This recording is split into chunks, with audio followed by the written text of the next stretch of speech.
Trust the process. Trust the process. And trust the process. Trust the process. This process. Processus, le podcast. Avec Mathias Brunet et Simon Snake Boisvert. Trust the process. Trust the process. Épisode 20 de Processus. Simon Snake Boisvert qui n'est pas en vert. Salutations. Salut Mathias. Pierre-Alexandre Girard. Pag. Salut Mathias. Salut Snake. Ça va les Salut, gars? Pag. Ah, écoute, ça roule. Ça Comme roule? sur des roulettes. Comme sur des roulettes ou dans une voiture. Ou comme sur des roues, si tu veux. De CarGurus. Processus est présenté par CarGurus. Trouvez la bonne voiture au bon prix grâce à notre vaste sélection d'évaluations et d'avis impartiaux sur les concessionnaires. Commencez votre recherche sur cargurus.ca. Permettez-moi aussi de remercier Best Buy, fournisseur officiel pour tout l'équipement technologique du studio, de la commission athlétique, ainsi que le complexe JC Perrault pour tous les meubles. Vous pouvez encourager l'OBNL du complexe JC Perrault qui supporte la persévérance scolaire chez les jeunes en louant une des deux glaces à Saint-Roch-de-la-Chigan. Bon. Super. Ouais. D'ailleurs, félicitations à notre Maxime Perrault. Notre Maxime Perrault. Oui, car c'est un membre Patreon qui s'est inscrit au concours pour gagner un souper avec nos trois, le chanceux. Et pour juste rappeler aux gens qui peuvent continuer à s'inscrire, car il reste 3 soupers à faire tirer. Bon. Donc, avoir la chance de souper avec ces deux gars-là. Puis moi, je vais juste pousser des jeux de mots. Des jeux de mots une fois de temps en temps. Oh, ben non, OK, on a hâte. Ça va être le fun de rencontrer notre monde tranquille. Puis, super. D'ailleurs, peut-être qu'avec Maxime, on pourra lui dire qu'on pourra parler de ce qui s'en vient pour Nick Suzuki. L'avenir est sombre. Son poste de centre numéro 1 est menacé avec ce qui s'est passé à la Coupe Mémorial. Hein, Simon? Donc, c'est toi, Simon, qui disais qu'Owen Beck, centre numéro 1 du Canadien, devant Suzuki d'ici 2 ans. Ah oui. Là, je vais juste le craquer. Bon. Mais... Ça a-tu été dit pour vrai? Non. Non. Mais il y a eu une hystérie collective en vigueur depuis quelques heures à Montréal suite à la nomination de Winbeck comme joueur par excellence du tournoi de la Coupe Mémorial. Et tu sais que les hystéries collectives, qu'est-ce que ça fait aux écailles du serpent? Hein? C'est comme la chair de poule, ça retrousse les écailles. La minute que Owen Beck a été nommé meilleur joueur du tournoi hier, je me suis dit, checkez ça demain matin. Tombe pas dans l'autre extrême. Là. Oui. Owen Beck, là, il n'a pas changé de projection parce qu'il a gagné le tournoi, le meilleur joueur du tournoi de la Coupe Mémorial. OK? Owen Beck jouait sa saison de 19 ans. Il a eu 20 ans au mois de février. Puis, OK, je le répète, là, la saison de 19 ans d'un joueur de hockey junior, ça n'a aucune importance. C'est normal qu'un joueur de 19 ans dans le hockey junior ait des bons moments ou domine ou peu importe. Ce qu'on ne veut pas voir, c'est une terrible régression. Oui. Ça, c'est sûr. Mais Owen Beck, ce qu'il a fait, ça importe peu. Ce qui importe, c'est ce qu'il va faire à Laval l'an prochain. Oui. Moi, j'avais une projection de joueur de 4e trio d'Owen Beck. Je la maintiens. S'il est sur le 3e trio du Canadien un jour, ça veut dire que l'équipe est poche, s'il vous plaît. Ah, je pensais que je m'attendais un peu plus de clémence. Écoute, il y a combien de joueurs de... Le partisan du Canadien a quand même le droit de trouver ça le fun qu'un espoir gagne. Tu sais, on n'est pas obligé... Hystérie collective, là, écoute. On peut aller faire un sondage au coin de Laurier puis Saint-Urbain, puis interroge 20 personnes. Je ne suis pas sûr qu'il y en a 3 qui connaissent Owen Beck. Là. Fait que, les gens ne sont pas descendus dans la rue non plus, mais c'est le fun quand même qu'un espoir le gagne mieux que s'il avait été pourri à Coupe Mémorial. On s'entend là-dessus? Ben presque, mais comme je répète, ça n'a aucune importance. Presque. Ça ne veut pas dire que... Pour moi, c'est même pas un sujet. Ah oui, mais bon, ça devient un sujet, là, mais pour moi, ça n'en est pas un. Bon. Écoute, puis je l'ai dit avec Martin tantôt, je l'ai écrit en chronique avec la presse aussi tantôt. Des gagnants de ce tournoi-là, Nathan McKinnon, Leon Draisaitl, Mitch Marner. Et après, tu as aussi des Michael Chaput, des Joel Teasdale et des William Dufour. Ceux que je viens de nommer, les 3 derniers, l'ont gagné à 19, allant sur leurs 20 ans. Fait que oui, c'est vrai qu'il faut mettre les choses en perspective. Et moi, je te l'ai tout le temps dit, Simon aussi, tu peux projeter un joueur, mais c'est pas parce que tu le projettes à 17-18 ans qu'il est condamné à la misère. Tu as tout à fait raison, Mathias. Cependant, le bémol que je mets, c'est que moi, je fais une projection à 17 ans, quand je joue junior, et ma projection suivante, c'est lorsqu'il passe au niveau supérieur. Ouais. Parce que la minute où tu deviens dans la moyenne d'âge ou que tu es plus vieux que la moyenne d'âge de ton groupe, pour moi, l'évaluation est mise sur la glace. Ouais. OK, tu sais que j'aime Connor Geeky. Il y a 2 ans au repêchage, j'en ai beaucoup parlé en 2022. Et tu m'en as beaucoup parlé Connor aussi. Geeky a connu une excellente saison cette année. Tu m'as pas entendu une fois le mentionner parce que Connor Geeky avait 19 ans, c'était normal et ça n'avait aucune importance. Ce qui m'importe, c'est qu'est-ce que Connor Geeky va faire l'an prochain à Tucson, dans la filiale des Coyotes. Excellente saison ou grande saison? Ah, je te dirais excellente saison. OK. Oui.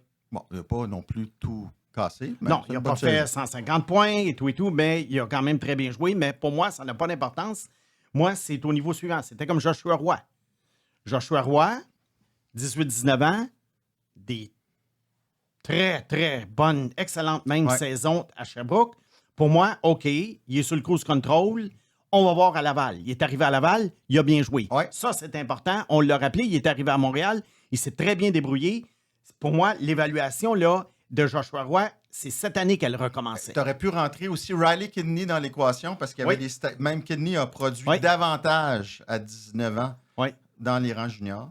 Est arrivé à Laval et c'était un joueur marginal à Laval, puis l'autre est dans la Ligue nationale. Malheureusement, c'est resté dans les reins pour lui. Dans les quoi? Dans les reins pour Riley Kidney. Oui, oui, OK. OK. Tu as eu besoin de l'expliquer. Parce que quand tu fais un jeu de mots de l'anglais au français, là, c'est plus compliqué. Là. OK. Il faut y aller lentement. Puisqu'on est dans la Coupe Mémoriale, ça va, Simon? Oui, ça va bien. Ah, les écailles se sont replacées tout d'un coup. Ah oui. Comme un store que tu fermes. Puis on parlait d'âge. Ouais. Un défenseur que j'aimais beaucoup. Puis je vais juste faire une grosse parenthèse pour dire que la semaine prochaine, le modèle du balado va être complètement changé parce que Simon fait sa liste, sa propre liste. Les 32 joueurs en prévision du repêchage. Qui ne sera pas un repêchage simulé.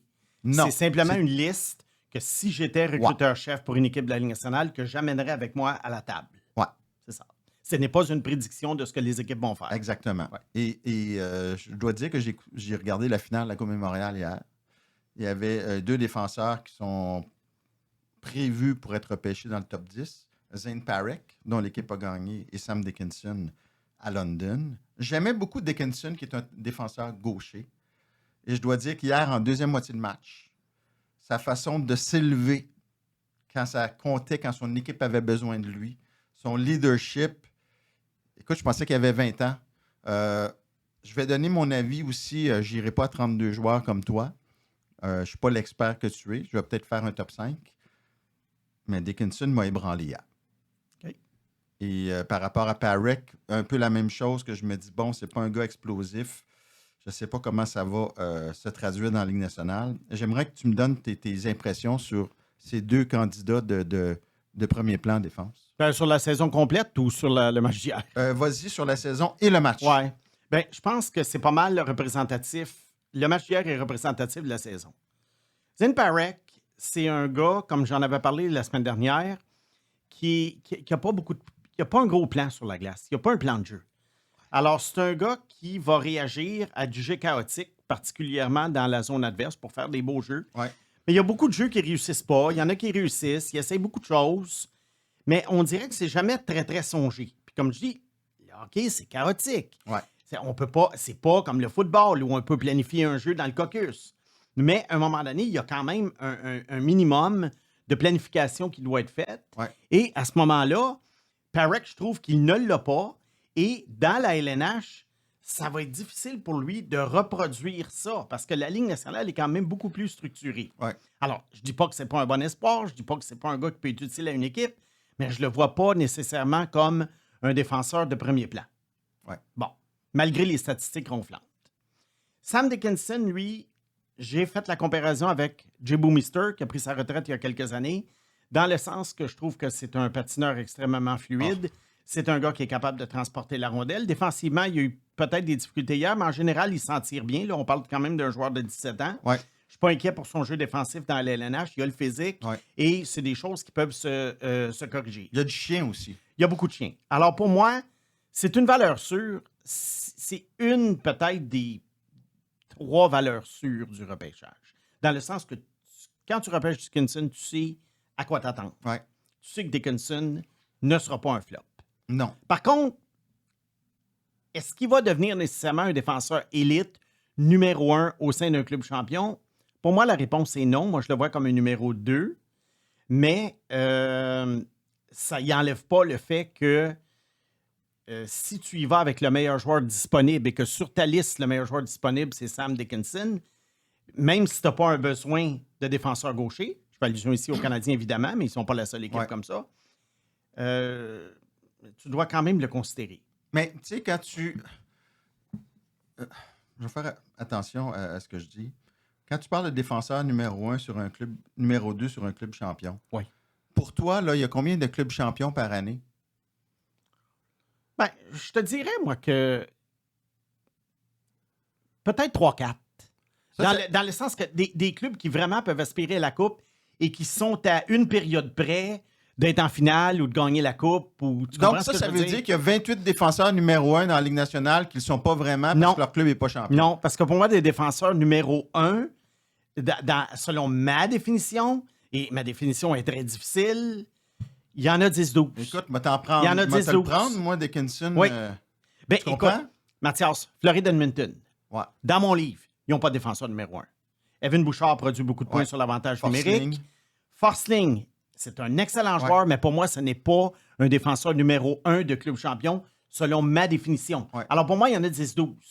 Alors, quand je programme Dickinson numéro 2 de club champion, ben c'est qu'à ce moment-là, j'ai un alignement parfait que j'ai construit. Mais dans le fond, tu devrais dire un défenseur générationnel. Les Edmund, les Macar, il n'y en a pas beaucoup. Oui, mais 10-12 dans une ligue en ce moment, c'est pas générationnel. Mais non, c'est élite. Non, c'est pas 10-12. Là, on était à 4. Là. Non, 4, là. Non, mais il y en a qui sont des défenseurs numéro 1 comme Cale Makar, mais Cale Makar n'a pas fait la demi-finale. On devrait peut-être se faire des tiers processus. Tu sais, comme S, A, B, C, D. Ça aiderait. Comme ça, champion, tu le mets dans ton S-tier, puis après ça, A-tier, ça donnerait une meilleure idée. La façon dont tu parles... Miro Iskanen, pour moi, est un 10-12. Mais ils ont été éliminés hier soir dans Dallas. Bon. Mais, 10-12, donc... J'envoie 10-12. C'est que tu viens de passer 3-4 à 10-12. Non, mais non. C'est que tu m'as demandé... Non, Mathias, tu m'as demandé combien il y avait d'équipes. Je t'ai dit, il y a 3-4 équipes. Mais des défenseurs potentiellement numéro 1 de club champion, il y en a 10-12. Sauf que dans certaines équipes, les équipes n'ont pas le talent pour donc, se rendre aussi loin. Dickinson pourrait être défenseur numéro 1 de la moitié des clubs de la Ligue nationale. Oui. Bon. Voilà. Moi. C'est bien fait. Dans le tiers A, le deuxième meilleur tiers. Et je te dirais que même... Puis, je vais te dire une chose. Si tu as 3 numéro 2, ben pour moi, ça compense l'absence de numéro 1. Moi, je te dis, tu sais, des fois, il faut que je fasse attention parce que je m'emballe. Hein? Je m'emballe vite. Je suis un passionné. Oui. Et là, Dickinson, je commence à triper comme à l'époque avec Quinn Hughes. Et là, je me dis, si Demidov est pris et que Dickinson, là, je pense qu'il va peut-être être repêché très haut. S'il est libre à 5, puis tu te dis, bon, on a assez de défenseurs gauchers, on le prend. Pourquoi se priver d'un joueur de qualité parce que tu as déjà des défenseurs gauchers alors que Dickinson peut être meilleur que toute cette gang-là aussi, là? Faut faire... Puis 2018, le Canadien voulait un centre. Il n'y avait rien qui pouvait le faire changer d'avis. Pas besoin de défenseurs, pas besoin d'ailier. Donc, pas besoin de Quinn Hughes et compagnie. Tkachuk. Ça prenait un centre. Fait que, sur le coup, on a tendance à se dire, OK, on y va selon une position, mais quelques années plus tard, ça a l'air fou. Ça a toujours l'air fou. Tu ne repêches pas selon tes besoins quand tu repêches top 5. Bon. Puis est-ce que le Tkachuk, c'est un exemple assez fort pour te permettre de repêcher un late? Vois-tu, l'histoire des lates, on en a déjà parlé. On va y revenir à un moment donné. Alors, je vais être bref là-dessus. J'ai un préjugé tellement défavorable envers les lates. C'est péché. Ouais. Mais à chaque année, là, je regarde ça puis je grince des dents quand je suis obligé de classer un late dans le top 5. Quinn Hughes, c'est un late. Oui. Puis Makar n'est pas un late? Oui. Et je l'ai fait pareil. Voilà. Mais je grince des dents à chaque fois. Il faut vraiment que j'adore le late en question pour le classer premier. Mais je te dirais que dans le cas de Tkachuk, c'est plus sa production dans la NCAA qui a fait que... Parce qu'il y a eu un gros championnat mondial junior. Oui. Puis il y a un hiver quand même ordinaire, très peu de buts dans la NCAA, alors que c'était justement un late. Fait qu'on s'est dit, c'est quoi le barème, le bon barème? C'est-tu l'hiver au complet ou un tournoi? Mon évaluation de Tkachuk, moi, à l'université, dans le temps, c'est que c'était un joueur de corridor qui montait de haut en bas, un moment donné qui fonçait au filet. Alors, un bon joueur, mais moi, je l'avais sous-estimé par rapport à ce qu'il est devenu dans les LNH. Ouais. Bon. Et c'est pas juste l'idée du late dans ce cas-ci. Même s'il n'avait pas été un late, Brady Tkachuk, pour moi, m'a surpris. Ouais. Bon. Fait que, écoute, j'ai hâte de voir ça. J'ai hâte à la semaine prochaine. Ça va être le fun. Ça va être un show excitant. Simon va m'envoyer beaucoup de trucs. Là. Je veux vraiment avoir beaucoup cette semaine. Là. Des Silaev, des Levchunov, des Demidov aussi dans les ligues juniors pour qu'on puisse élaborer davantage. Trevor Connolly. Oh, tu peux m'envoyer Conley, mais c'est que je veux. Oui, on le sait que tu l'aimes, mais en même temps, on sait qu'il ne sera pas repêché dans le top 10. Fait que c'est pour ça que. Oui, mais tu as le droit de le mettre dans ton top 10, Mathias. Ouais, ben toi, je sais qu'il va être quoi? Il est-tu au premier tour pour toi? Tu le mets-tu en première ronde? Tu veux dire sur ma liste personnelle? Ben, il va falloir que j'y Fais pense. attention, hein, parce que je t'ai aidé avec Geeky. Là. Je t'ai fait, Ouais, mais là, t'es fait reculer avec Oui, Geeky. mais là, tu me feras pas reculer. Puis d'ailleurs, tu m'as jamais envoyé le chèque. Hein? Non, mais tu sais quoi? Souvent, tu me sauves les faufounes, mais là, Oui. je t'ai sauvé faufounes Mais avec Trevor Geeky. Connolly, il n'y a personne Hey, qui va me Je t'ai sauver. sauvé faufounes avec Geeky. Écoute, la carrière de Geeky n'est même pas commencée. Vas-tu te calmer? Non, mais on le sait, là. Je te dis pas que ça ne sera pas un bon joueur. Mais là où tu l'avais, c'était trop haut. Bon, mais Connolly, je ne l'ai pas trop haut. Ben OK. là, j'espère. Et un rang plus haut. Bon, en tout cas, on ne brûlera pas le punch. C'est ça. Moi, j'aime beaucoup Seneca, mais je suis pas encore prêt à dire que c'est mon Trevor Connolly, mais j'ai un faible pour lui. Ouais. J'aime beaucoup Seneca. Beaucoup. Beaucoup, beaucoup, beaucoup. Ouais. Ouais. Petit hint de la semaine prochaine. 6-2. Mais c'est un gars qui. C'est ça. Il faut vraiment projeter avec lui parce que là, il a encore l'air de Bambi sur la glace. Ouais. Il n'est pas très gros. Non, mais il a grandi de 5 pouces depuis un an et Ouais, demi. c'est ça. C'est ça. Fait que j'ai. Il y a des fois où je l'ai trouvé très bon, puis il y a des fois où. J'ai pas de certitude. Tu sais, c'est pas un. Ah, c'est pas Sam Dickinson. J'étais un peu chicken là-dessus. Ah ouais. là. OK. Ouais. Fait que. Mais à un moment donné, il faut arrêter de faire le chicken si on veut repêcher des joueurs qui peuvent t'amener à la Coupe Stanley. Parce que finir 12e au classement général, on s'en sac. Tu comprends ce que je veux dire aussi? Oui là? et non, oui et non. À un moment donné, il faut Ouais, mais viser des des fois, coups de circuit. Ben, pas dans le top 5, là. T'as pas Ben, besoin de prendre. justement, c'est là qu'il faut que tu vises un coup de circuit. Ouais, mais si tu rates ton coup, tu sais. Ben, tu perds ta job. Bon. Mais au moins, tu aurais essayé. Mais toi, tu perdras pas ta job, ni Moi, je ni Pag. moi, je ferais pas comme David Poyle puis passer 35 ans comme directeur gérant puis atteindre la finale 2 fois. Bon. OK? Bon. En jouant, ça, c'est... Hey, arrête. Ah oui? C'est David Paul qui a réussi l'échange qui t'a fait le plus. Oui, Philippe Forsberg. Trousser les écailles. Philippe Forsberg. Fait que respect pour David Paul. Respect pour cet échange-là, mais surtout chou à George McPhee. Bon. OK, on continue. Je suis en forme aujourd'hui. Ben, je vois ça. Fait que m'a te craqué.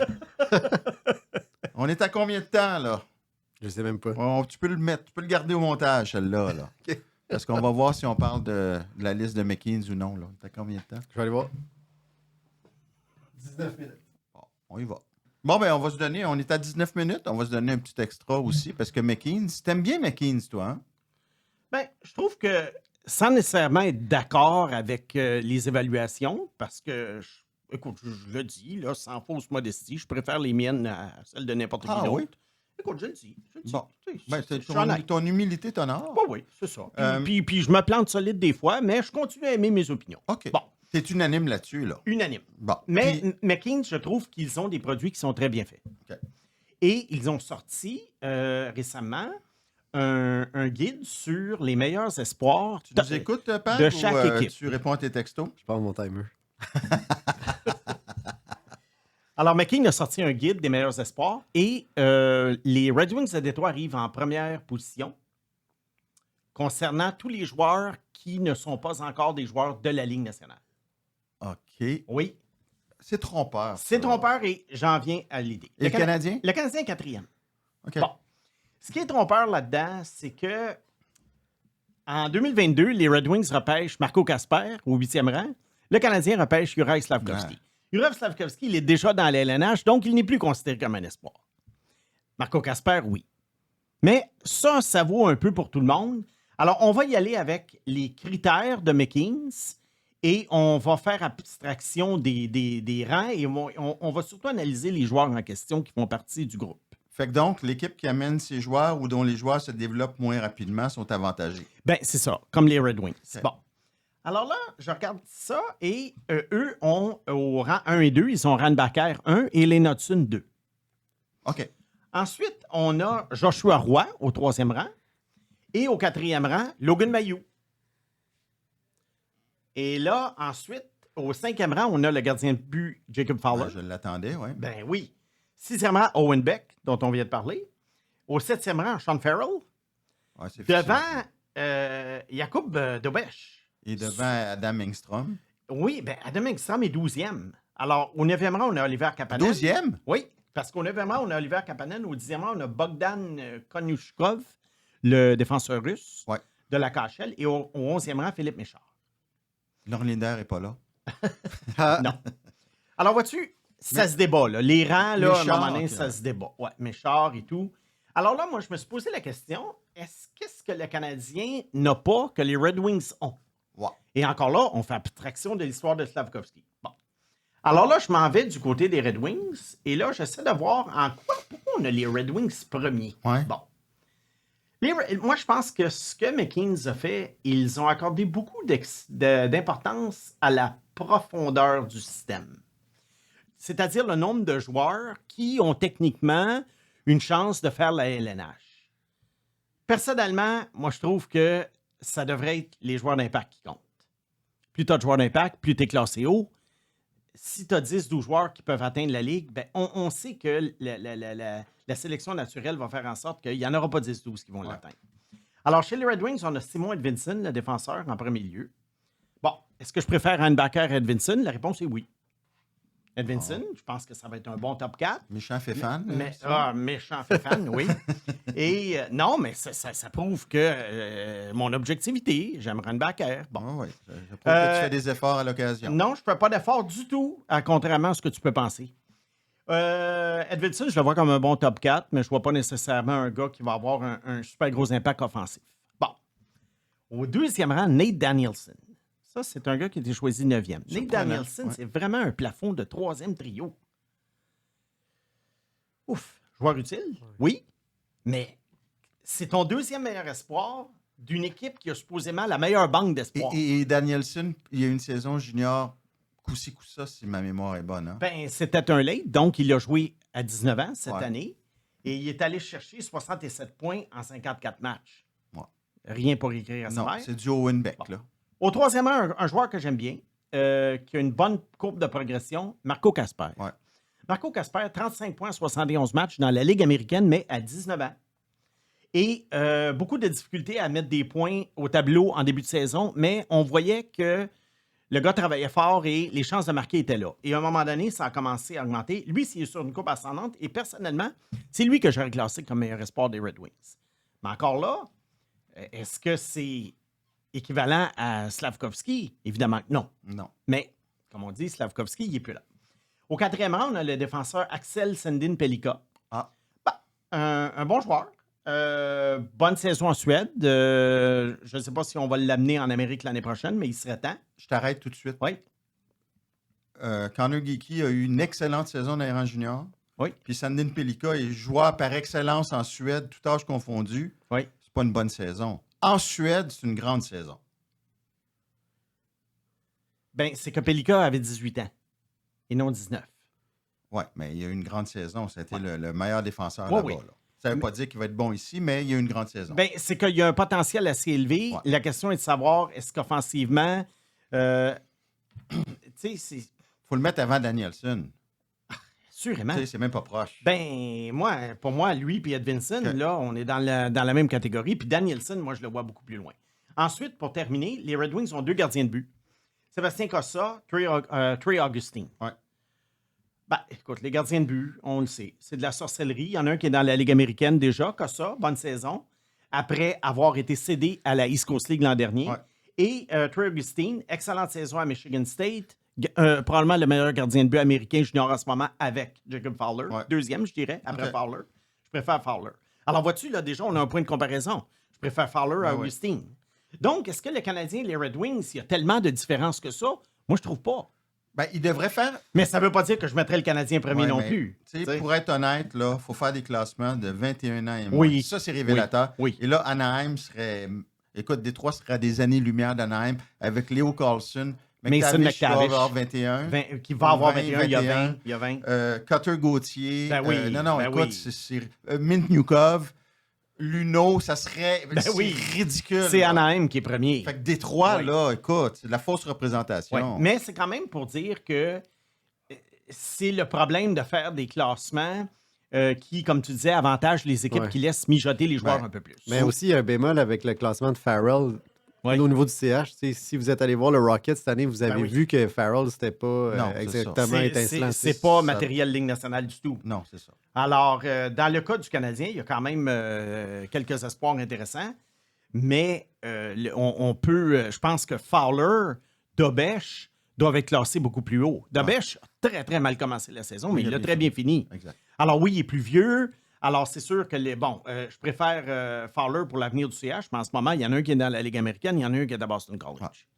Donc, c'était un peu là pour donner un aperçu de ce truc-là.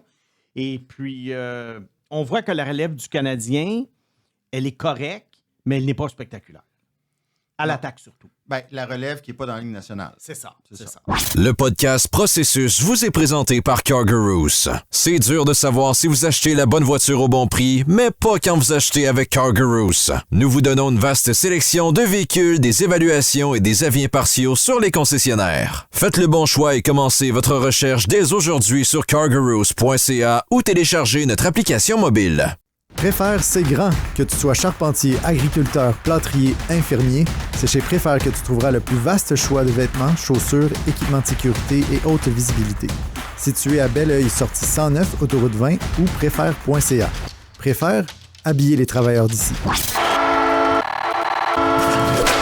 On est rendu à tes 3 espoirs hebdomadaires. Ouais. Là, il reste 3 semaines avant le repêchage. On doit être rendu autour de 10. Pas loin de 10, là. Oui, c'est ça. Et puis la semaine prochaine, c'est le top 32. Alors, c'est sûr que c'est probablement la dernière fois qu'on fait ça. OK. Et puis les top, ben, on en parlera plus amplement la semaine prochaine.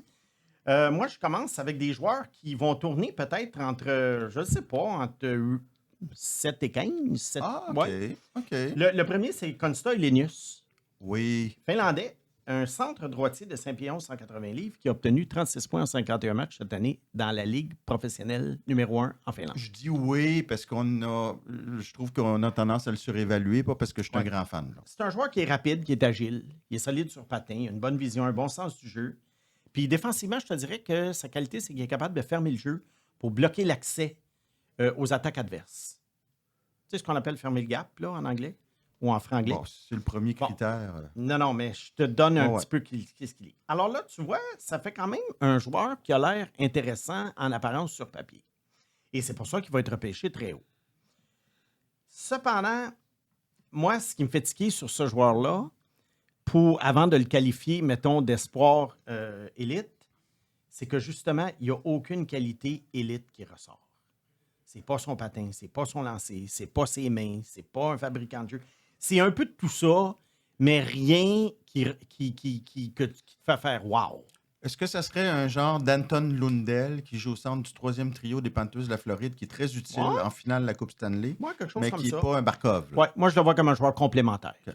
Alors, définitivement pas un joueur de gros impact, mais un joueur qui éventuellement peut aider une équipe. Tu sais, tu as les joueurs d'impact, tu as les joueurs de soutien, puis entre les deux, il y a les joueurs complémentaires. Moi, je Ouais. le considère comme un joueur de complémentaire. Bon. Le suivant. Et c'est un choix sûr pour toi, Elenius, comme Ouah. même pas?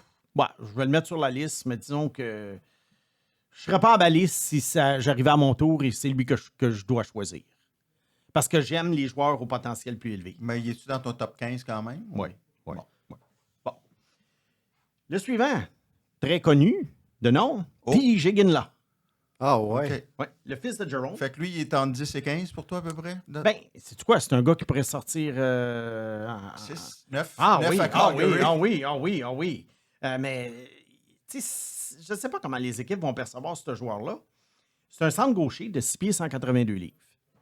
Cette année, dans la Ligue de l'Ouest, en 64 matchs, 47 buts, 37 passes à 17 ans. C'est beaucoup de buts. C'est beaucoup de buts. Bon. Sa grande caractéristique, lui, c'est qu'il fonce au filet. Il compte beaucoup ses buts en allant pratiquement porter la rondelle dans le filet. Puis moi, je suis trop jeune pour l'avoir vu, mais il y a beaucoup de gens, puis là, je ne fais pas une comparaison avec le joueur, je fais juste une comparaison avec cet aspect-là de son jeu. Il y a beaucoup de gens plus âgés que moi qui m'ont parlé de Maurice Richard, qui pratiquement allait porter la rondelle dans le filet. Je faisais une blague. Ah oui? Oui. Mais c'est une autre époque, c'est pas une copie conforme, là. Mais je veux dire, il y a le même chien en lui. Je vois déjà les manchettes. Il y a des joueurs de... Il vient là comparé à Maurice Richard, il y a des joueurs de périphérie, ouais. Puis il y a des joueurs qui font ça au filet, avec le couteau dans les dents. T. Higgins-là est celui qui a le couteau dans les dents. Et pourquoi il ne serait pas repêché plus tôt alors avec toutes ces qualités-là? Bien, ce qui arrive, c'est que il y a un bon instinct offensif.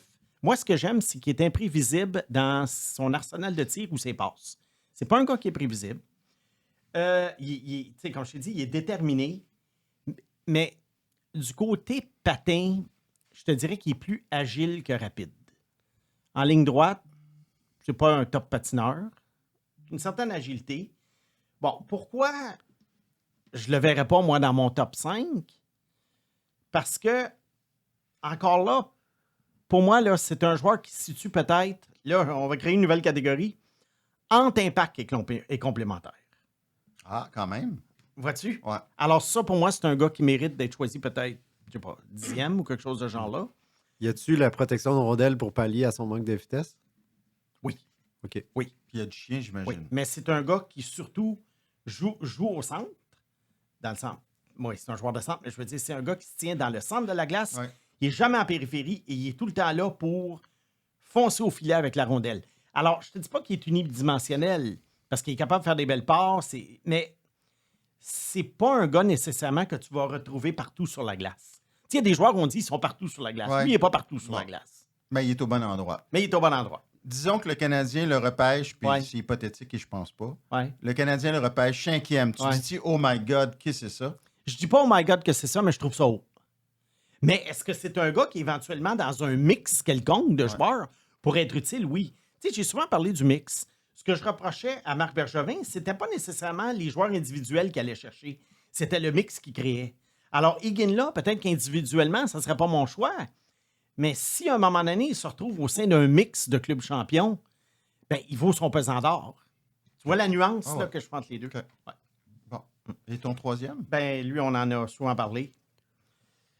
Trevor Connolly. Faut que j'en parle. OK. Parce que là, tu penses qu'il va être repêché 70 et 15. Non, mais peut-être 15, autour de 15, je verrais. Trevor Connolly, ailier gauche, en ce moment, de 6 pieds et ne sursautez pas 156 livres. On a-tu besoin d'en parler? On a tellement parlé. Oui, mais je vais. Non, mais je vais quand Tu même. vas en parler quand décrire. même? OK. Ouais, je vais être bref. 52 matchs dans la USHL, 31 buts, 47 passes, deuxième pointeur de la Ligue à 17 ans. OK. Alors, ça, déjà, c'est un fait d'armes. C'est un gars, là, je te dirais, sa grande capacité. Moi, ce qui fait en sorte que je le classe si haut, c'est sa capacité de faire des jeux à pleine vitesse. Mais là, juste précision, là, ça, c'est un classement que tu penses qu'il va arriver. Parce que là, tu ne le classes pas si haut. Je pense que la semaine prochaine, tu vas le classer mal plus haut. Là. Oui, mais là, moi, j'ai l'impression que c'est un gars qui va peut-être sortir autour du 15e rang. Okay. Bon. Moi, c'est sa capacité de faire des jeux à pleine vitesse. Qui, dans la Ligue nationale, est le meilleur, peut-être, de tous les temps pour faire des jeux à pleine vitesse? C'est pas Brendan Gallagher. Non. C'est McDavid. Ben oui. Pavel Bure était comme ça pour les plus vieux fans. Ouais. Bon. Trevor Connolly, je ne suis pas en train de dire que c'est McDavid. Ça ne l'est pas et ça ne le sera jamais. Il y a un McDavid. J'espère. Mais il a cette capacité-là de manier la rondelle, de patiner en même temps, de faire des tours de magie alors qu'il patine à 100 000 à l'heure. Et ça, je crois que dans la LNH, ça va bien se transposer. Okay. Est-ce qu'il faut pouvoir le faire aussi souvent qu'il le fait dans la USHL? La réponse est non. Mais c'est vraiment pas une qualité qui va s'effriter, puis même qui va s'améliorer il y a seulement 17 ans. Bon. C'est un gars qui a un bon lancer, c'est un splendide patineur, c'est un gars qui a des yeux tout autour de la tête, fait des passes très savantes. Alors, qu'est-ce qu'il doit raffiner dans son jeu? Bien, évidemment, sa force physique. 6 pieds 156 livres. Dans la Ligue nationale, en ce moment, il va être là derrière à toutes les 1 minute. L'année prochaine, il va continuer dans la USHL et à 19 ans, il s'en va à l'Université Providence 2025-2026. Alors, d'après moi, c'est minimum USHL l'an prochain et Providence 2025 et 2026 avant qu'on le voit dans l'LNH. Pourquoi Providence? Il n'y a pas tant de joueurs de hockey qui viennent de là? Providence a quand même un programme de hockey dans une bonne conférence. C'est sûr qu'il n'y a pas beaucoup de joueurs qui viennent de là. Peut-être que, bon, on a souvent parlé de ces ses frasques hors glace, enfin, la controverse hors glace. Peut-être c'est ça qui a OK. fait reculer certaines universités. Par contre, en 2025-2026, et je donne un petit aperçu de la semaine prochaine. Bon, comme vous savez, mon top 32, ça ne sera pas... je régurgiterai pas toutes les listes publiques que vous avez vues en changeant l'ordre de 2-3 noms, comme certains font. Ouais. Bon. À part Button. Ah non, Button, c'est Button. pas mal ça, puis il change une coupe. Ah, Ouais. Il en monte une coupe très haut. Ouais. À Providence, en 2025, il va être joint par un autre très bon joueur de 17 ans de la USHL, John Mustard. OK. Jean Lamoutarde. Bon, les jeux de Euh, mots, c'est parti. Qui, en ce moment, lui, devrait être repêché probablement deuxième ronde dans 3 semaines. Mais si j'en parle, c'est parce que je vais en parler dans le top 32 la semaine prochaine. Bon. Alors ça fait partie d'un des joueurs que je vais mettre dans mon top 32 qui n'est pas sur aucun top 32. Et là, tu vois, Pag est pas bien. Là. Il Alors- cherche. Alors, on Mustard. voit... Mais je suis surpris que c'est pas un gardien. Là. D'habitude, c'est à eux qu'on Ouais, attribue c'est- la moutarde. T'es prévisible, hein? Je te voyais venir. Alors, vois-tu, ça va faire un super duo à Providence en 2025-2026. OK. Bon, évidemment, pour terminer sur Conley, un autre point amélioré, comme beaucoup de joueurs de son âge, dans sa zone, on ne peut pas dire que c'est le joueur le plus intéressé. OK. Mais il revient quand même dans sa zone une fois de temps en temps. Ah, il est là. C'est juste que c'est pas nécessairement le plus impliqué. C'est pas nécessairement... Tu sais, il cherche pas nécessairement à aller chercher la rondelle. Il attend que les autres le fassent pour lui. Mais bon, c'est pas ça qui va m'empêcher de le classer très haut. Il n'est pas à haute vitesse pour rentrer dans son territoire, disons ça comme ça. Ça, oui. Il revient, OK. mais pas à haute vitesse, comme tu dis. Mais rendu dans son territoire, il regarde ce qui se passe le long des bandes. Bon. Puis il est toujours prêt à sortir le premier. Ah, comme ton autre chum, là, Mishkov. Là. Mishkov est Les pire. deux dans la même équipe. Mishkov est là. pire. Wow. Ah, ça serait merveilleux à Philadelphie. Avec Conley, Mishkov. Bon.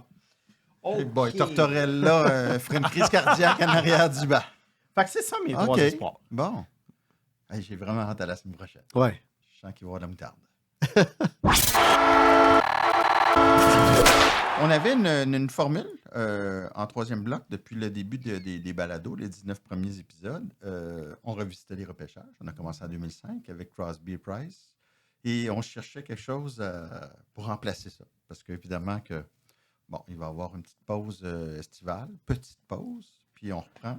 Fait qu'on va commencer avec une nouvelle formule qui va se poursuivre à l'automne. Et Simon a eu cette bonne idée-là, c'est de se dire, on commence en 98. Puis on se dit, qui a été le premier choix et est-ce que ça a été le meilleur choix de sa cuvée finalement? Puis on compare. Et si ce n'est pas le cas, lequel a été meilleur ou lesquels sont meilleurs? On sera en 2017 parce que, bon, après ça, je veux donner Ouais. quand même le temps que les carrières se dessinent. Alors, ça fait 20 repêchages. La Bon. raison pour laquelle moi j'ai eu cette idée-là, c'est qu'à chaque année, il y a souvent une unanimité autour de certains joueurs. Puis là, Dieu sait qu'il ne faut pas aller contre le consensus. Non. Et pourtant, le joueur qui est choisi premier n'est pas tout le temps le meilleur joueur du Non. repêchage en bout de ligne. Et, Souvent. et je te dirais que c'est peut-être pas plus que 50 du temps. Donc, il y a matière Pas à... surpris. Il y a matière à argumenter, mais on dirait qu'on ne peut pas argumenter ça. Et si on le fait, Ouais. ben on passe pour quelqu'un qui essaie de se rendre intéressant. Mais ici, à Processus, on a le droit d'argumenter. On a le droit. Bon. Ça balado après tout. Et en 98, nouveau propriétaire à Tampa Bay, Ouais. qui connaissait absolument rien au hockey. Et Allô la pression, qui avait qualifié le premier choix du Lightning, Vincent Lecavalier, de Michael Jordan du hockey. Oui. Écoute, je me rappelle, j'étais là quand il avait déclaré ça. Écoute, Ben ouais. je n'en revenais pas. Choix unanime, hein? Consensus, Vincent Lecavalier. Belle carrière. Belle carrière. Ouais. Alors là, Mathias, il y a deux joueurs, moi, de 98 qui m'ont frappé, puis j'aimerais savoir ton opinion. Ah. Est-ce qu'on garde le Cavalier premier ou non? Qu'est-ce que tu dis, toi, si je te parle de Brad Richards et Pavel Datsyuk? Ouais. Attends, Richards, troisième tour, Ouais. qui jouait avec le Cavalier à Rimouski. à Rimouski. Et Datsyuk, cinquième ou sixième? Ah, si c'est pas plus loin, là. Pourquoi Richard a été si loin? Son patin. Puis on pensait-tu qu'il devait ses succès à Le Cavalier? Un ou- peu, ouais. Bon. Ouais. Écoute, si tu me poses la question, je vais te dire qui j'aurais pris au premier rang. Ouais. Si c'est Vincent qui a eu une très belle carrière. Parce que je pense que peu importe là, qu'on argumente ou qu'on discute, Vincent Lecavalier reste dans le top 3-4. Ben oui. Écoute, moi, je suis un fan, je vais le dire. Là, mon jupon dépasse. c'est Datsyuk au premier. Ouais, moi aussi. Moi Écoute, aussi. c'est un joueur. Puis ça. Vincent est quelqu'un que je connais bien, que je respecte comme joueur, comme être humain. Mais Datsyuk, défensivement, offensivement, 5 et 11, pas très gros, mais fort comme un cheval. Joueur complet qui était un magicien avec la Ah, rondelle. ce joueur-là m'a emballé. Puis est-ce que tu te rappelles des circonstances du repêchage? Oui, la fameuse histoire qu'il jouait dans le fin fond de la Russie et à un moment donné, il y avait une histoire, quoi, quelqu'un avait manqué un avion ou... C'est pas en Sibérie qu'il jouait? En Sibérie, ou puis quelque chose, ouais. un recruteur avait manqué un avion ou un vol avait été annulé, je ne sais pas trop quoi, mais il y avait un recruteur des Red Wings, lui, il était quand même allé. Ouais. Quelque chose de ce genre-là. Et tous les recruteurs, écoute, c'était la loi du silence. On ne pouvait même pas prononcer son nom. Parce qu'on l'avait ciblé. On a dit il va être dispo encore au 5e ou 6e tour. Ça avait été un gros truc d'espionnage et de secret d'État à Détroit pour avoir ce gars-là. Sauf que Mathias, ça, il y a un peu de légende là, dans tout ça. Ouais. Parce que moi, je me dis que si tu aimes un joueur tant que ça, Ouais. et que tu as peur de te le faire voler au cas où quelqu'un en aurait eu vent, Ouais, est-ce que tu attends au 171e rang pour le choisir? c'est sûr. Et en 6e ronde, alors que les Red Wings avaient 2 choix, est-ce que tu choisis Adam DeLue avant lui? Adam DeLue. Oui, Adam DeLue. Et au 5e tour, 142e, Carl Steen. Pas tout de suite le jeune. Non. Bon. Alors, pour moi... Qui était le choix en 98, le premier choix des Wings?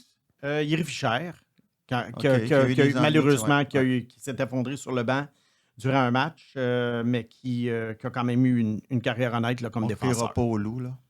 Non. Alors, Ah, vois-tu... quand même, es-tu fier de moi? Alors, tu sais, à un moment donné, là... J'ai même pas pogné. Le loup? Ah! Boy, OK, j'en ferai plus. Parce que moi, j'étais Non, encore sur non, Fisher, parce que là. si vous continuez à en faire, c'est moi qui débat. Yuri Fischer, après ça, c'était qui? Ben, Ryan Barnes, qui a joué 2 matchs. Ryan Et Barnes. ensuite, il y a les célèbres Tomek Valkonen, Jack McCracken, Brent Hobday, Carl Steen, Adam DeLue. Alors, permettez-moi de douter Ouais. que les Red Wings l'avaient si haut que ça sur la liste. Ouais, c'est sûr qu'après, une fois qu'il est rendu Oui. tellement bon... C'est le fun de créer des mythes puis des Ouais, légendes autour de ça. OK. Mais on s'entend que, bon, pour l'exercice, on ne mettra pas le cavalier meilleur joueur du repêchage mais 98. ça ne doit pas arriver très souvent Oui. que dans une cuvée, la même équipe a 2 des 3 meilleurs joueurs. Ah, comme le cavalier Richards. Ouais. Non, ça c'est vrai. C'est très, très rare, à moins d'avoir, je sais pas moi, des choix 2 et 3 comme Vancouver avait eu avec les Cédines. Non, mais C'est ça. je pense qu'un autre qui me vient en tête rapidement, c'est Pittsburgh, 2005. Crosby, Oui, le et temps. le temps, c'est Ouais. ça. C'est ça. Mais ça n'arrive pas souvent. Bon, ben 1999, ça va être dans 2 semaines, après ton top 32. Oui, et je vous donne un petit indice. Le joueur qui a été choisi en 1999 n'a pas été le meilleur joueur du repêchage. C'est-tu celui qui a de la misère à compter dans des filets déserts? Exactement. Alors, allez sur YouTube et tapez Patrick Stéphane Empty Net. Voilà. Aïe, aïe, aïe. Ça, c'est bon. On est rendu au bloc des questions. Oui. Sélectionné par la firme Snake et Fils. Première question. Bruno Mongrain. Bon, là, on va mettre un bémol, évidemment. Sachant que, selon Snake, Reinbacker est un défenseur numéro 2. Parenthèse ici, au sein d'un club champion. Donc, défenseur numéro 1 pour la moitié des clubs de la Ligue nationale. Et que le Canadien n'a pas de numéro 1 digne de ce nom dans sa banque d'espoir. Le Canadien devrait-il continuer à repêcher des défenseurs où la banque d'espoir du Canadien est suffisamment profonde pour être éventuellement efficace dans la NH sans toutefois avoir de vrais défenseurs numéro 1? Bon, alors, il y a 2 réponses à ça. Oui, parce que ça, c'est ton évaluation Ouais. aussi qu'il n'y a pas d'éventuel numéro 1, mais Phase 1, la réponse. Ouais. Je pense que si le défenseur est le meilleur joueur disponible sur ta liste, tu dois continuer à Absolument. repêcher le défenseur. Ouais. Surtout dans le top 5, top 10. Ça, c'est ma réponse en premier. Deuxièmement, est-ce que la banque d'espoir du Canadien est suffisamment profonde? Le Canadien a une bonne banque d'espoir en défensive, mais on sait tous que sur 6, 7, 8 espoirs, il y a une sélection, il y a un entonnoir qui se ben oui, referme. bien sûr. OK? Alors, là, est-ce que la banque est suffisante pour combler le fait qu'il n'y a pas de défenseur numéro 1, selon moi? La réponse, ça pourrait être le cas. Et je vais te dire pourquoi. T'sais, si tu as deux gars comme Reinbacher, mettons. Ouais. Alors, on va faire un exemple. Le Canadien repêche Sam Dickinson. Ouais. Et là, ils ont Reinbacher et Dickinson. Et Goulet à 3. Ouais. Comme 3. Non, mais Goulet comme Non, 3, mais là, c'est je te un parle option. de deux, là. Si tu as 2-2, comme Reinbacher et Dickinson, je crois que ça peut compenser le fait que tu n'as pas un numéro 1 à la Cale Makar. Ouais. Bon, la preuve, c'est comme on a dit tout à l'heure en début d'émission, Floride et Edmonton, selon moi, n'ont pas de défenseur numéro 1 digne de ce nom. Mais quoi qu'offensivement, Evan Bouchard. Oui, mais Evan produit Bouchard, en là, tabarnouche. oui, c'est quand même un joueur de jeu de puissance qui traîne son piano, puis dans sa zone, écoute, c'est pas toujours facile. Non, mais c'est qu'il produit tellement largement que. Ouais. Mais en tout cas, alors on se comprend. pour moi, c'est pas une nécessité, mais si t'as pas ce top gars-là, candidat au Trophée Norris, t'es mieux d'avoir deux très bons joueurs, là, peut-être une coche en dessous. Donc, ça pourrait être une bonne idée de repêcher un défenseur de premier plan cette année. À moins qu'un attaquant extraordinaire qu'on adore soit là et qu'on veuille le repêcher. Ou à moins que quelqu'un pense que Hudson, c'est le prochain Quinios, ce qui ne sera peut-être pas le cas. C'est Je ça. dis peut-être. C'est ça. Benoît Filion, intéressant. Quels sont les indicateurs qui font en sorte qu'une équipe arrête de parler d'une reconstruction? Par exemple, une équipe comme les Sénateurs qui ont fait des moves, ça c'est l'expression de Benoît, pour s'améliorer dans l'immédiat à l'été 2023. Plusieurs experts pensaient qu'ils se battraient pour une place en série en 2023-2024. Est-ce une équipe qu'on considère encore en reconstruction? Ouais. Il y en a eu quelques-uns comme ça qui, d'ailleurs, Les Red Wings. et Chiarelli à Edmonton quand il en est arrivé. 2015. Ouais. Les Red Wings dans les 2 derniers étés. Mais ils n'ont pas sacrifié quand même de choix ou d'espoir. Non, mais ils ont fait des signatures qui donnaient l'impression qu'ils étaient prêts à passer au prochain niveau. Mais disons, là, Pour les Sens, là. pour bien résumer ce que Benoît dit, là, je pense que les Sénateurs, c'est Oui. un bon exemple parce Oui. qu'ils ont sacrifié un set au total Oui. pour DeBrincat. Edmonton a sacrifié un choix de premier tour pour aller chercher un jeune défenseur qui a pas... Ottawa a sacrifié un choix pour Jeff Chikrin. Oui, c'est ça. Bon. là, Jacob Chikrin. Ouais. Ouais. Oui, Jake, c'est son père. Bon. J'adore la question. Alors, c'est ça. Je pense que, moi, le moment où je considère qu'une équipe a terminé sa reconstruction, si on peut appeler ça terminé, c'est lorsque tu possèdes un noyau suffisant de joueurs dans le même groupe d'âge. C'est-à-dire que tu as suffisamment d'attaquants, mettons, je ne sais pas moi, âgés entre 18 et 22 ans, 23 ans, de défenseurs à peu près dans le même groupe d'âge, et que là, tu dis, bon, là, j'ai mon noyau de jeunes qui va être là un 7, 8, 10 ans. Et là, j'ai besoin de ça. Tu évalues tes trous ou tes futurs trous dans l'alignement. Combien et dans quel rôle? Combien d'attaquants, combien de défenseurs, puis quel statut? Moi, je te dirais, ça te prend 5 attaquants dans ce groupe d'âge, 3 défenseurs. Et les attaquants, les 5, là, c'est quoi des... Ben, écoute, ça peut être 2 centres, 3 ailiers, ça peut être un centre, 4 ailiers. Non, mais je parle dans le potentiel, là, le plafond, là. Ben, le plafond, c'est que tu te retrouves avec que tes 2 meilleurs attaquants soient parmi les 20-30 meilleurs compteurs de la Ligue. Ensuite de ça, que tu as 2 attaquants suivants qui peuvent être des gars autour de 60-70 points, dépendant des années. Ouais. Et un autre gars, un autre solide joueur d'une 50aine de points. Disons, là, puis je veux juste m'attarder un peu à la question, parce que je la trouve bonne, Benoît. Oui. Anaheim. Oui. Ils ont combien d'attaquants dans ce créneau-là et de défenseurs? Bon, dans le créneau, je te dirais Leo Carlson, Mason McTavish, Cutter Gauthier. Je pourrais rajouter Troy Terry, mais Troy Terry est un petit peu plus âgé.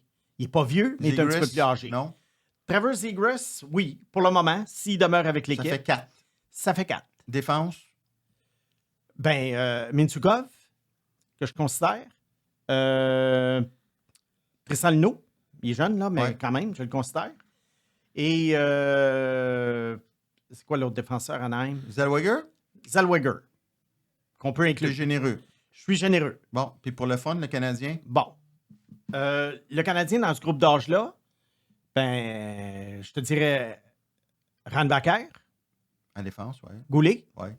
Hudson, pour moi, ça reste on m'a dit ce qui reste à déterminer d'Hudson. Je pense que sur la supériorité numérique, il n'y a pas d'inquiétude avec Hudson. Ouais. OK? Alors, lui, il peut compter comme assurément ou presque un pilier de l'avantage numérique. Ouais. Mais là, est-ce que ça va être un gars qui peut jouer 25 minutes par match? Ça, c'est une autre question. Alors, lui, il est un peu comme entre les deux. Ouais.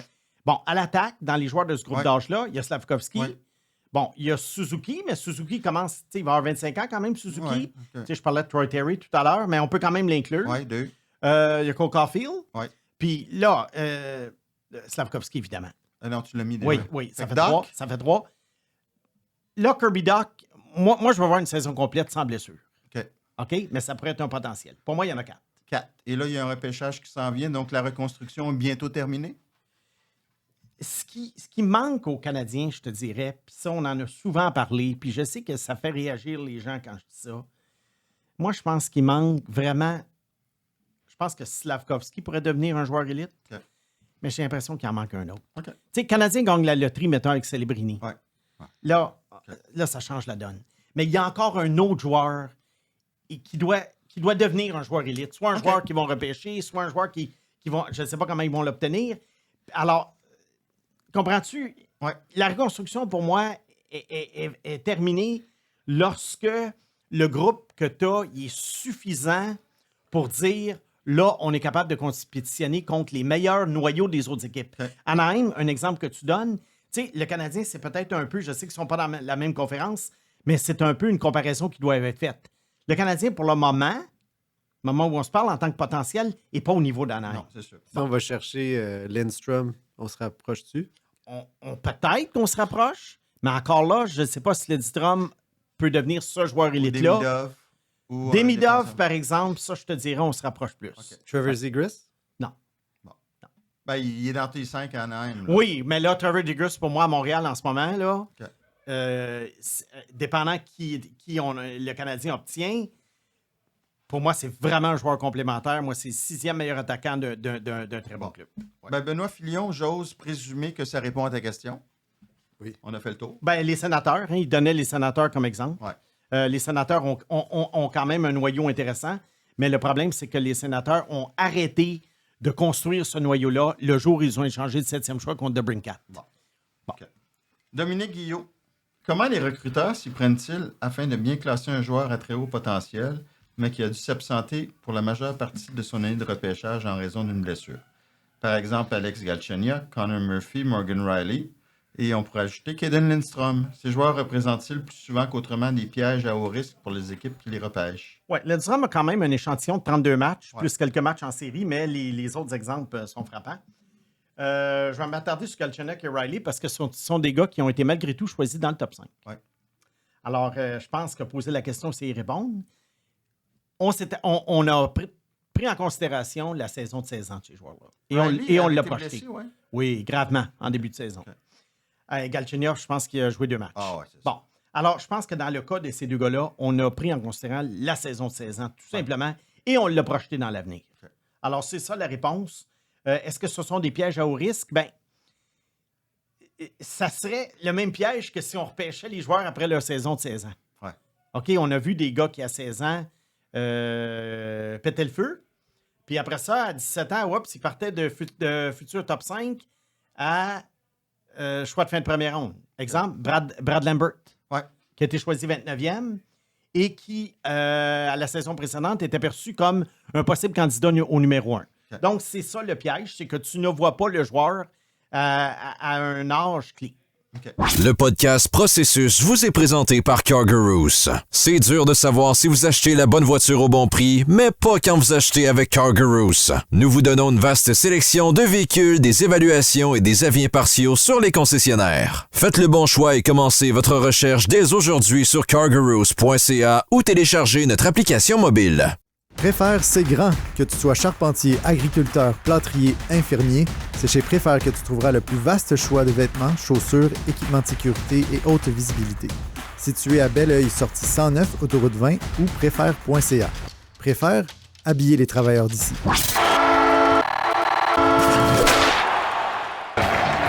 là, c'est quoi? Ce sera le retour officiel de Matt Templeton, dont on a beaucoup parlé dans les journaux pour les derniers jours. La foule est debout pour accueillir le héros. Pardonnez-moi, Seigneur, mais il faut vider les pourris du temple. Je vous en prie, voyez pas de mauvaises intentions. Hey, Mac. No problem. I don't want to fight. I'm sorry, Paige. Pardonne-moi, Jésus, mais c'est pour une bonne cause. Rappelons que nous sommes en prolongation. C'était un match disputé à vive allure. Et c'est le moment d'accueillir notre ami Éric Oziel Templeton, le dur au cœur tendre. Comment vas-tu? Très, très bien. Puis malgré la chaleur, je suis venu en auto. Ah oui? Oui. Ah, tu me surprends. Ben Les oui. fenêtres baissées, la clim dans le tapis. Ben non, j'espère pas, parce que sinon, c'est du gaspillage. Mais il y a un endroit où il n'y a pas de gaspillage, c'est sur CarGurus. Trouvez la bonne voiture au bon prix grâce à notre vaste sélection d'évaluations et d'avis impartiaux sur les concessionnaires. Commencez votre recherche sur cargurus.ca. Bravo. Éric, tu nous as préparé un petit quelque chose de fun qui est en lien avec notre serpent national. Notre vedette, oui, notre serpent national. Et je t'annonce, mon cher Simon Snake, que je sais d'où viennent tes ancêtres. Ah! Ton T'as fait ancêtre, l'arbre généalogique du serpent. ton ancêtre, le recruteur, Ouais. vient du monde du baseball. Ah, Tu savais pas ça, hein? Non. Fin du 19e siècle, début du 20e siècle, ces hommes-là, le premier à temps plein aurait été un homme qui s'appelle Ted Sullivan, mais c'est pas important. Ces gars-là allaient un peu partout sur la route, en train, aller chercher des joueurs pour les ligues majeures. C'est de là qu'est venu le recruteur. Tes ancêtres viennent de là. Et est-ce qu'ils avaient des balados? Ils n'avaient pas de balado, mais ils avaient la passion de Simon d'aller découvrir. Mais ce qui est intéressant, c'est qu'au début du 20e siècle, ils étaient quelques-uns. Puis à partir des années 30, Branch Rickey, qui était le GM des Dodgers qu'on a connu parce qu'il a découvert Jackie Robinson, mais avant ça, c'était le GM des Cardinals de Saint-Louis. Lui, il avait une philosophie, c'était, je vous l'explique, c'était de la quantité émerge la qualité.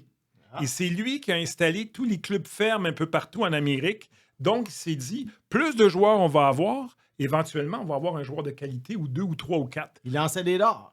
Voilà. Ah, mais c'est le fun. Écoute, j'ignorais, j'avoue mon ignorance, que c'est le gars qui a découvert Jackie Robinson qui a commencé ça. Ouais. Oui, ben, il a travaillé pour les Cardinals avant, puis après ça, il a été travaillé pour les Dodgers. Puis lui, ben, c'est lui qui a parti, en gros, le modèle des équipes fermes, des clubs fermes, parce qu'avant, il y avait du baseball indépendant. Ouais. Et tu achetais des joueurs des clubs indépendants.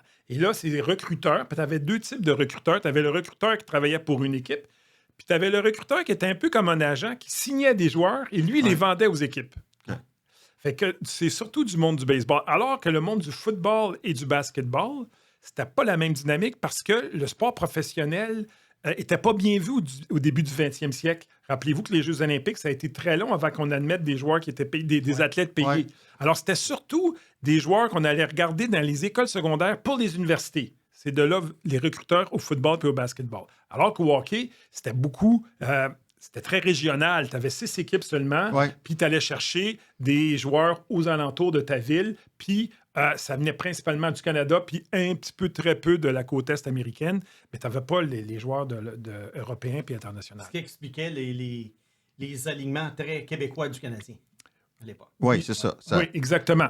Et la raison pour laquelle le baseball a instauré un repêchage amateur en 1965, c'est parce que voulait faire baisser la surenchère. Parce que les joueurs appartenaient à personne et pouvaient dire, moi, ton bonus de signature, je veux pas 500, je veux 1000. Je veux 2000, je veux 3000. Fait que là, ils ont dit, on va installer un repêchage pour que là, tout le monde puisse être égal. Il n'y a pas de bonus. Ouais. Et c'est là que les recruteurs ont été encore plus importants parce que là, il fallait remplir toutes ces équipes-là, des équipes. J'ai une question pour le Snake, moi, qui fait longtemps qu'il rêve de ce métier-là.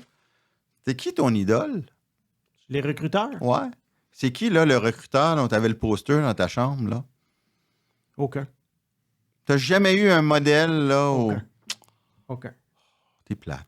Oui, parce que c'était... Je regardais les repêchages des équipes, puis je trouvais que c'était trop montagne russe. Alors, à un moment donné, j'en étais venu à me dire que, ben, quand le gars avait un super bon repêchage, est-ce qu'il était chanceux ou pas? T'as dû en trouver quand même, quand t'étais plus jeune, des meilleurs que d'autres, là. Honnêtement, non. Parce que c'était rare les repêchages spectaculaires qu'une équipe faisait. Ben, si tu es De façon constante. Si tu dures assez longtemps dans ce métier-là, tu as des bons coups, tu as des mauvais coups. C'est sûr. C'est impossible d'un C'est recruteur, sûr. soit un recruteur en chef ou un recruteur tout court qui frappe pour 1000. C'est Non, impossible. mais comme j'ai déjà dit, faudrait, moi, pour me faire une meilleure tête, il faudrait que je voie les vraies listes. Et non pas les choix. Ben, T'sais, parce que le choix, des fois, il peut être circonstanciel. Tu t'es fait voler un joueur le rang précédent, puis le gars que tu choisis, il floppe, mais les 5 joueurs que tu avais sur ta liste au rang précédent, ils ont tous réussi. Comme de la même façon, tu peux te faire voler des joueurs qui étaient au-dessus, mais qui ont floppé, et rendu à ton rang, ben, tu choisis le joueur qui devient bon. T'sais, Disons au hockey, là, ça a commencé quand, les équipes de la Ligue nationale? Là? ben, Ils ont eu des recruteurs systématiquement. souvent, ce qui arrivait, c'est que les gars prenaient leur retraite, les joueurs ou des coachs qui Ouais. arrêtaient. Puis là, ils décidaient, écoute, moi, je vais. Parce qu'avant, là, au début, dans ces années-là, les années 50, 60, c'est les propriétaires qui allaient faire de l'évaluation. Ouais. Puis là, les recruteurs sont arrivés quand il y a eu l'expansion. L'expansion a beaucoup fait en sorte que là, En tu avais. 67. Oui, tu avais besoin. Alors, le joueur prenait sa retraite. Il voulait rester dans le monde du hockey. Ou le coach qui ne trouvait pas d'emploi en arrière d'un banc voulait rester dans le monde du hockey. Ouais. Puis que là, on disait, eh bien, écoute, veux-tu aller un petit peu sur la route? Veux-tu aller... Parce qu'au début, un recruteur devait aller partout sur la route. Ouais. Maintenant, tu peux te faire assigner une région. Ouais, ouais. Tu n'as plus besoin de te promener. Mais avant, c'était vraiment un travail solitaire. Et ce l'est encore un travail, je te dirais, qui n'est pas valorisé. Non. D'ailleurs, une petite C'était pas- parenthèse, ouais. aucun recruteur dans aucun sport n'est au temple de la renommée. Aucun. Ah, Tu parlais de son idole, Ouais. mais c'est pas valorisé. Ouais. Parce que, oui, il y a eu des... Tu sais, dans ma recherche, j'ai trouvé un gars qui a travaillé pour le Canadien de Montréal pendant 47 ans. Eric Taylor? Elmer Bennett, Ah oui, OK. le père de Jim Benning, Ouais, qui a ouais. déjà été... Bon, lui, là, tu parlais tantôt, là, le recruteur, les bons coups, les mauvais coups. Lui, là, il s'est battu bec et ongle pour chez Weber en 2003. Puis Bob Gainey a dit non, on va aller avec Corey Olcott. Kirk Ward. Parce qu'André Savard l'avait recruté pendant les séries, Bon. puis le Rocket. Puis là, ben, Gainey, il Montréal a avait dit été quelques très années bon. après, on s'est royalement trompé, on OK. aurait dû t'écouter. Écoute, c'est pas sorti tant. Je l'ai pas entendu souvent, celle-là, que Ouais, Burt mais- Benning s'était battu pour Weber. Oui, il s'était battu pour Weber parce qu'il venait de son coin. C'était un gars qui habitait dans l'Ouest canadien. Donc, lui, sa région, il voyait. D'ailleurs, c'est lui qui avait insisté pour que le Canadien, en 2005, repêche Carey Price. OK. Mais c'était pas une profession à l'époque, là. C'était- Il prenait... Non, c'était pas. Tu sais, c'est pas. Il n'y a pas de diplôme. Il faut que tu. Beaucoup, si on parle de hockey, tu as joué la game. Tu sais, je me rappelle, moi, pour les plus jeunes, ils ne le savent pas, mais un des bons amis à Serge Savard, dans le temps que Jeff Ouais. Savard, c'était Carole Vadnais. Ouais. Fait qu'il l'avait nommé. Tu sais, Pierre Mondou est devenu recruteur. C'était impensable à l'époque que quelqu'un qui n'a pas joué au hockey soit recruteur. C'est impensable qu'un traducteur cinéaste Ouais. devienne recruteur. Puis un serpent en plus. Un serpent. Imagine. Mais écoute, il y a des gars qui tracent des chemins comme Ouais. Simon, parce que maintenant, tu peux le faire dans le confort de ton salon, là, être recruteur. Ouais. Parce que tu me parlais hier, puis tu me demandes quelle est la plus grande évolution Ouais, dans ça ce plaît. métier-là. Ouais. Ben, premièrement, la télévision. Ouais. Un. Deux, ben, tu sais, c'était un sport avant, c'était un sport où les recruteurs avaient besoin d'avoir des contacts. Parce que tu pouvais pas aller voir un athlète si tu ne demandais pas la permission au coach. Hey, je vais aller voir ta Ouais. pratique. Ouais. Ah ben, il fallait que tu connaisses le coach, Ouais. peu importe le sport, tu comprends? Maintenant, ben, tu n'as plus besoin parce que tu vas voir les games, mais ça te prend encore des contacts, mais tu as tout en ligne. Ouais. Moi, je te dis que la grosse affaire, c'est la TV. Après ça, c'est ces fameuses journées combine qu'on appelle, où tu peux regarder un joueur pendant un an. Puis là, tu vas le voir dans ces journées d'évaluation, ces camps d'évaluation. Tu fais comme, il est moins rapide qu'on pensait, il lève moins fort. Je pense que c'est Sam Bennett, lors de sa journée d'évaluation, Ouais, il levait pas capable de lever au Ouais. bench press. Ouais. Tu comprends? Et il aurait pu, peut-être, quelqu'un aurait pu te dire, ben, tu sais, puis je te donne un autre exemple. Le fils de LeBron James, Bronny James, Ouais. a eu une très mauvaise saison à USC. Ouais. Pas beaucoup de points. Il y a eu un malaise cardiaque pendant l'été. Finalement, médicalement, il a dit tu peux jouer, il n'y a aucun problème, il y a eu une petite intervention, mais il n'y a pas une très bonne saison. Non. Et là, la semaine passée, la semaine d'avant, il a dit moi, je m'en vais quand même, je me déclare éligible au repêchage de la NBA. Naturellement, on sait pourquoi, parce qu'on se dit l'équipe qui va repêcher Bronny va pouvoir signer LeBron parce qu'il est techniquement agent libre. Et Bronny a été extraordinaire lors des journées d'évaluation dans les matchs. Puis aussi dans les tests. Fait que lui, ça a changé la donne, ça a augmenté sa valeur. OK. Ça, avant, c'était pas possible. Ouais, mais mettons, les gars, là, y a-tu comme un due diligence qui est fait ou un. Est-ce qu'on revise un peu ces résultats-là? Parce que tu pourrais avoir une mauvaise journée au gym parce que, je sais pas, moi, t'es moins en forme, t'as le rhume ou je sais pas quoi que ce soit. Est-ce que les recruteurs vont s'enquérir justement de l'état de santé des personnes ou comment ils se sentent lors de cette journée-là? Savez-vous? Ben, Simon serait en mesure de te répondre. Oui, ça, c'est sûr qu'il y a des recherches qui sont faites. Je suis allé à des combines de la Ligue de hockey junior Maritime Québec. C'est sûr que ça, c'est quelque chose qui est pris en considération. Puis si un gars arrive grippé, ben on va savoir qu'il est arrivé grippé. Ça, c'est sûr. Mais le cas de Sam Bennett est intéressant parce que Sam Bennett, s'il y a un joueur que bien des équipes aimeraient avoir en série parce qu'il est tenace, c'est bien lui. Alors, le bench press, on s'en fout. Personnellement, le combine, j'ai zéro intérêt pour ça. J'ai jamais compris l'utilité de ça, à part que de faire un peu de social. Oui, ça apprend quand même à découvrir les...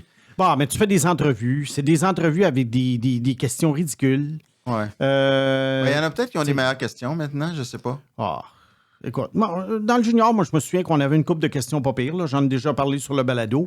Mais en général, pour moi, c'était une perte de temps parce que les joueurs, c'est pendant les matchs que tu les évalues. Moi, je pense qu'il y a un petit peu des deux, Mathias, Simon. Il y a des joueurs que tu vas découvrir qui vont devenir de très, très, très bons joueurs. Puis tu as des gars qui vont perdre des points, puis ils vont descendre dans le rang de repêchage. Tom Brady n'a pas un très, très... On regarde les images de Tom Brady. Mais il traînait son piano quand il courait. Je veux dire, c'était zéro athlétique, rien. Il n'a pas été très bon non plus. Là. Non, exact. Ça dépend à qui tu parles. Fait que, tu sais, moi, je pense... Puis, pour moi, la qualité numéro 1 d'un recruteur, c'est l'humilité. Boy! Ouais, pourtant, il y a zéro humilité dans lui. Mais je veux dire, t'as pas le choix parce que tu peux pas dire que tu frappes pour 1000. Là, Eric, on va couper.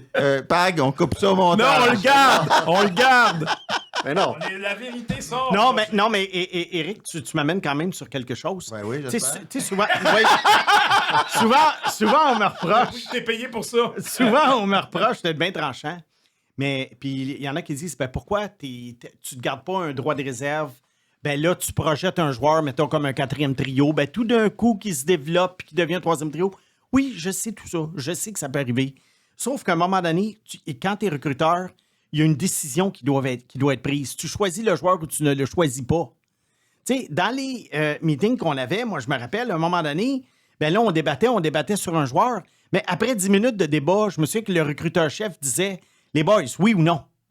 Alors là, tu dois dire oui ou non. Ouais. Fait que c'est bien beau d'arriver puis de dire oui, mais c'est pas ça, c'est oui ou non. Alors moi, j'ai été comme... Tu sais, c'est pour ça que je suis devenu tranchant parce que on m'a toujours demandé oui ou non. Alors moi, j'arrive au micro, je dis oui ou non. Et d'autres vont dire oui, mais tu ne te gardes pas de nuances, de ci, de ça. Je peux nuancer les pour et les contre d'un joueur. Mais à un moment donné, je dois dire je l'aime-tu ou je l'aime-tu pas. Bon. Est-ce que c'est une profession, recruteur? Ben, certain. Ah oui. Certain. Ouais, puis je trouve que il n'y a pas assez de budget qui est mis là-dedans. Les gens ne sont pas assez payés.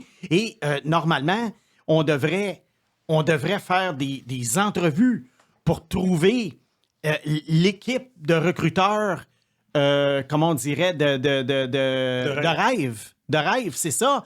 Alors que finalement, il y a un poste de recruteur ouvert dans telle région. Je connais un tel, là, il va le faire.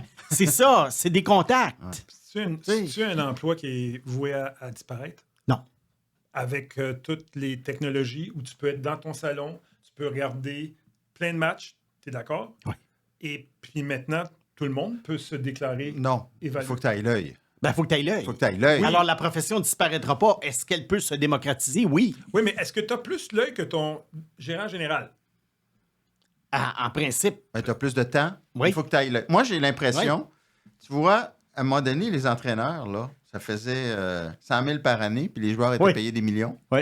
Moi, j'ai l'impression que le plafond salarial et l'importance du recrutement et du développement, je pense que c'est amené à évoluer. Et on va les payer de plus en plus cher, les bons, puis on va mieux les entourer. C'est un feeling, mais je pense que ça va aller en s'améliorant. Moi, j'ai l'impression que les recruteurs, quand on fait l'embauche, il n'y a pas comme je t'ai dit, un processus de décision, un tri qui est fait religieusement. Oh non, hein? C'est beaucoup les connaissances d'un GM, d'un DG. Oui, mais on les voit, les liens. Un tel est nommé DG dans telle ville. Et là, il remplace 5 recruteurs régionaux. Là, tu vois les noms, tu fais une petite recherche Google et tu te rends compte qu'il y a un lien avec l'adjoint, il y a un lien avec, il a déjà joué avec le DG, ou son frère a déjà joué avec le DG. C'est très... J'aimerais ça savoir, moi, dans un été, là, combien de postes sont, en guillemets, affichés et que là, un directeur gérant ou un recruteur-chef dise « Bon, là, on a besoin d'un recruteur en Ontario. Envoyez vos CV. » C'est un bon point, ça. Et probablement que tu as raison d'une certaine façon que ça demeure un processus artisanal, mais ça aurait intérêt peut-être. Ben oui. Et il y a peut-être des équipes qui le font, puis on ne le sait pas, mais ça pourrait être pris plus au sérieux par certaines organisations. Par tout le monde. Ouais. En fait, Non, mais parce que je dis certaines organisations, parce qu'il y en a peut-être déjà qui sont là. Je ne les connais pas toutes. là. c'est pas valorisé parce que quand un joueur émerge et un joueur devient bon, c'est grâce à l'instructeur. Si un joueur ne développe pas son plein potentiel, c'est parce que le recruteur n'a pas fait son travail. Ouais. C'est vraiment, vous êtes vraiment dans une position difficile parce que c'est les coachs qui ont toute la gloire. Moi, je vais te dire une chose. Si tu me passes en entrevue et que tu me prends pas parce que j'ai fait une entrevue vraiment terrible, puis j'ai pas été capable de me vendre, puis j'ai pas été capable de t'impressionner par mes connaissances, soit, j'ai aucun problème. Mais si tu reçois mon CV, puis il s'en va dans les poubelles parce que je connais pas ton cousin, ben là, je te respecte pas. C'est un gars d'équipe. Il est capable de travailler en équipe. Ça dépend. Puis là, je suis honnête en le disant. Oui. Je suis très honnête. Il faut le... Non, mais je parle pour te faire engager. Non, mais moi, je le connais comme si j'ai quasiment changé les couches à ce petit gars-là. là. Ouais. Il faut savoir le prendre. Parce que c'est quelqu'un qui a une souplesse d'esprit, mais il faut l'amener là. Puis moi, si j'étais propriétaire d'une équipe, j'irais chercher cette matière grise-là et j'essaierais de l'amener à travailler un peu plus en collégialité. Écoute, quand j'étais à l'école et dans mes emplois étudiants, je suis obligé de dire ça parce que en tant qu'adulte, j'ai toujours été à mon compte. Je fais tout à mon compte. Je suis toujours la personne qui prend les décisions. Mais plus jeune, je me rappelle qu'il y avait des professeurs qui avaient énormément le tour, entre guillemets, de me faire lécher le plancher. Et il y en avait d'autres contre qui je me rebellais automatiquement. Et il y en a qui ne comprenaient pas pourquoi ils se rebellent contre cette professeur-là. Mais contre celui-là, il est très docile. Même chose avec les patrons. Il y avait des patrons qui réussissaient à me faire travailler comme un sauvage. Puis je disais oui, monsieur, non, monsieur. Et il y avait d'autres patrons, je me rebellais au bout de 5 minutes. Alors peut-être c'est ça qui arriverait dans la Ligue nationale de hockey. C'est ça. Mais moi, je pense dans un bon contexte. Puis tu sais, c'est sûr qu'il ne fera pas pour 1000. On le sait, il n'y a personne qui fera pour 1000. Non, mais ça, c'est important de le dire. Dans un bon contexte, tu sais, puis avec l'œil, moi, je trouve que c'est une denrée rare quand même. Puis on le voit on voit qu'il pense différemment. Puis c'est pour ça que, regarde, moi, je trouve qu'on a une belle matière ici à Processus aussi. Ben oui, puis tu comprends que c'est une profession, un emploi de passion. Oui. Parce que tu envoies du hockey, dans ton cas, c'est le hockey. Tu dois regarder un joueur plus qu'une fois. C'est vraiment c'est un engagement total. Tu ne peux pas le faire à temps partiel, là. Ben, disons que maintenant, ce qui facilite la tâche, c'est que depuis quelques années, il y a un site en particulier qui existe qui découpe les présences sur la glace d'un joueur, qui fait en sorte que maintenant, tu peux regarder en 3-4 heures, tu peux voir une quinzaine de matchs d'un joueur. Alors qu'avant, pour voir un joueur 20 fois, tu étais obligé de taper 20 matchs de 2h30. Oui.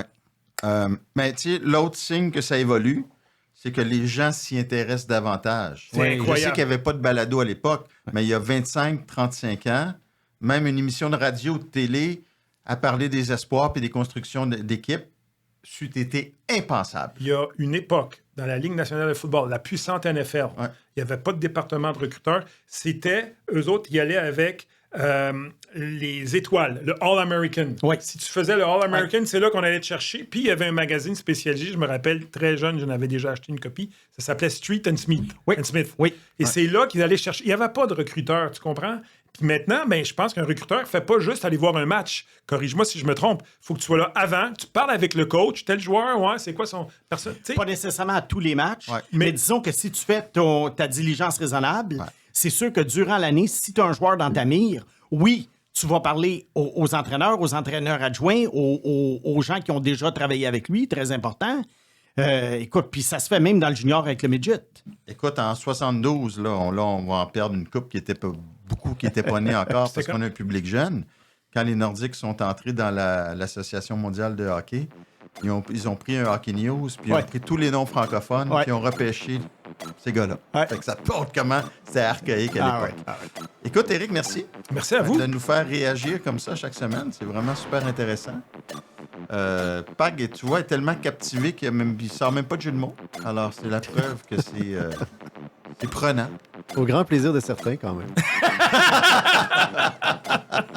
Incluant quelqu'un qui a des écailles. Oui, et merci encore pour ta grande humilité. Ça conclut le 20e épisode. Éric, Simon, Pag, merci beaucoup. Merci, les gars. You win. Processus. Avec Mathias Brunet et Simon Snake Boisvert.